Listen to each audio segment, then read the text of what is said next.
In this lesson, we'll be discussing respiratory infections. So if we look at our respiratory tract, it is divided into two parts, the upper respiratory tract and then the lower respiratory tract. So in the upper respiratory tract, it consists of the mouth, the nose, the nasal cavity, the sinuses, the throat, which is technically called the pharynx, and the epiglottis. And then the lower respiratory tract is composed of the trachea and then essentially the lungs, which are composed of bronchi, bronchioles, and then alveoli. So obviously, these areas of our respiratory system are susceptible to a variety of different infectious diseases. In this lesson, we'll be talking about things like COVID-19, influenza, whooping cough, tuberculosis, strep throat, those sorts of things. So because we are exposed to quite a few respiratory pathogens on a daily basis, we do have a strong immune response throughout our respiratory system, which can block infectious pathogens from potentially causing disease. So one area that's highly protected is our nose. So in our nose, we have nasal hairs that serve to trap larger particles. So if you would breathe in something like fungi or bacteria, oftentimes they would get trapped in the nasal hairs, create irritation, which would then induce a sneeze for you to expel them out of your body. Nasal hairs aren't as good at blocking smaller microorganisms like viruses, but they are quite beneficial towards larger microorganisms. Then throughout the respiratory system, we do have cilia. Cilia are hair-like fibers that are projected from respiratory cells that move in a back and forth motion to keep debris moving upwards within the respiratory system. Their entire purpose is to essentially block anything from getting into the lower respiratory system, because if these little cilia particles are constantly pushing everything up, it makes it hard for microorganisms to make their way down into the respiratory system. We can kind of see those at work here. We can see the little cilia here that are moving back and forth to kind of just create that escalator and keep things moving upward. And typically it'll move them upward where they'll get to the throat, and then from the throat we can easily expel them through a cough, or we could swallow them down into the stomach where the microorganisms would be broken down by stomach acid. We also have mucus that is found throughout our respiratory system. Mucus has a very thick consistency, so it can serve to trap microorganisms, and then once trapped for mobility, they're able to be phagocytosed by things like neutrophils and macrophages. We also have antimicrobial peptides that are secreted from the mucous membranes. These are the same antimicrobial peptides that we talked about in the skin lesson. They do have a positive charge, and with that they can bind to bacterial cells because bacterial cells have a negatively charged cell membrane, and then essentially they break down the cell membrane of bacteria, and then the bacterial cells shrivel and die.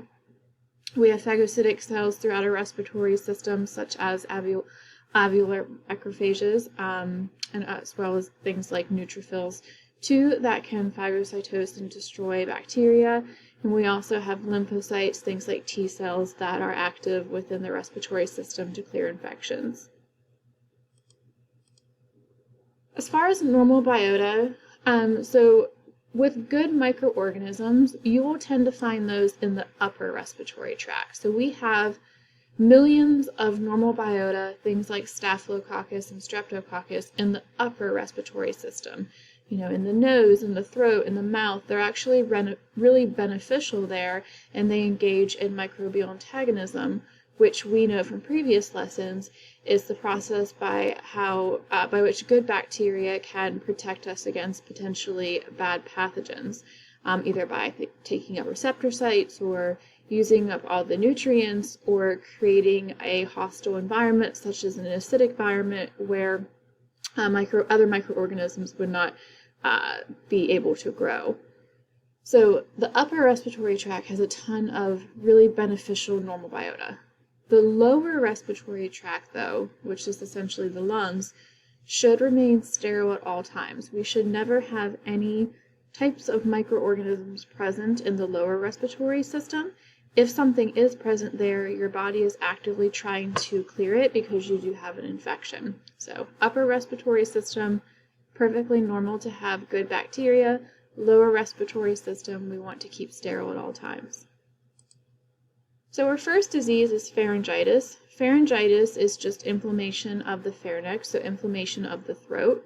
Pharyngitis can be infectious, and it can be caused by things like viruses and bacteria.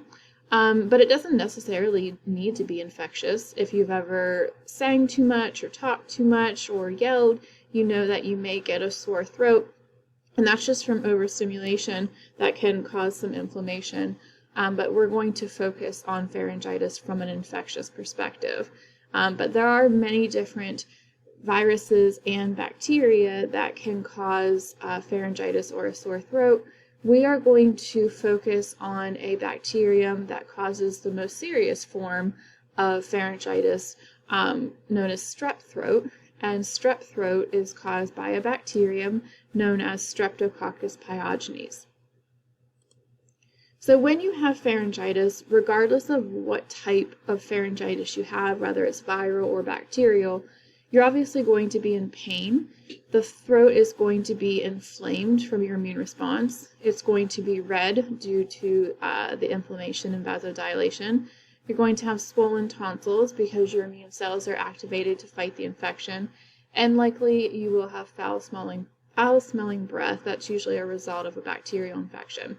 So these things are kind of standard for most types of pharyngitis. Could be viral, could be bacterial. The white packets, though, is an indication that you do have strep throat. So if you experienced a sore throat and it's just red and it's inflamed and you're in pain, it's pretty likely that it's probably viral pharyngitis and it's self-limiting. You'll just recover in a few days once your immune system kicks in. However, if you see these white packets in the throat, that is an indication that you have strep throat caused by Streptococcus pyogenes. In other words, you have strep throat. Streptococcus pyogenes is a strong attractant of neutrophils, and when neutrophils arrive on site to phagocytose bacteria, after they do engulf the bacteria, they themselves also die, which leads to the formation of pus. So what we're seeing here in these pus packets is essentially dead neutrophils and dead Streptococcus pyogenes. But anytime that you have a sore throat and you see these white packets, it should alert you that you have strep throat and you want to go to the doctor right away to get put on antibiotics to get rid of the infection. So strep throat does need to be cured with antibiotics. Technically, if you never got put on antibiotics, your body would produce antibodies and that would clear the infection. However, there's a complication that can happen when we go this route. So if you have strep throat and you don't go to the doctor to get put on antibiotics to get rid of the bacteria, naturally your body is going to produce antibodies to fight the bacteria, which isn't a bad thing. That's what we want to happen. But those antibodies that are produced by our body to attack Streptococcus pyogenes can also attack other areas of our body. So they can attack the joints and they can attack cardiac tissue, and that can cause complications.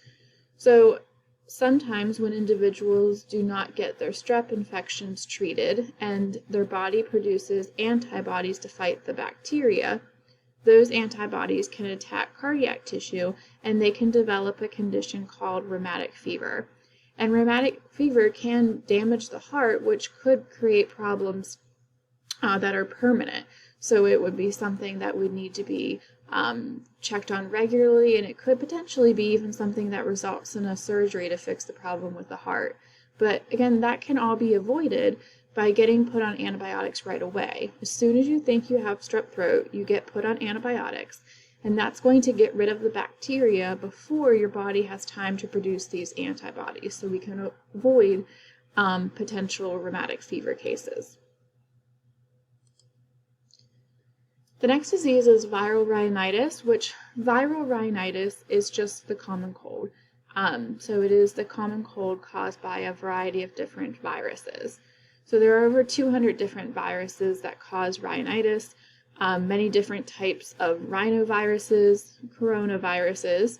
adenoviruses, and even the RSV virus, which is potentially quite dangerous for newborns. That's the respiratory syncytial virus.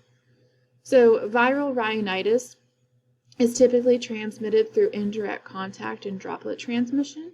So indirect contact meaning someone has a cold and they cough or sneeze into their hand, and then they touch inanimate objects, which we call fomites, things like pens, pencils, doorknobs, and the germs get on those objects, and then you come along and touch it and then touch your nose or mouth. You could potentially get sick that way. But then also someone who has rhinitis or the common cold will likely potentially be coughing, and when they cough, sneeze, or speak, they're going to release mucus droplets that are going to carry the virus into another host. Usually viral rhinitis is self-limiting, meaning that you will recover on your own, just bed rest and fluids. It can become dangerous in young children, especially with the RSV virus, but most children, older children, and adults will make a full recovery with no medication or treatment needed.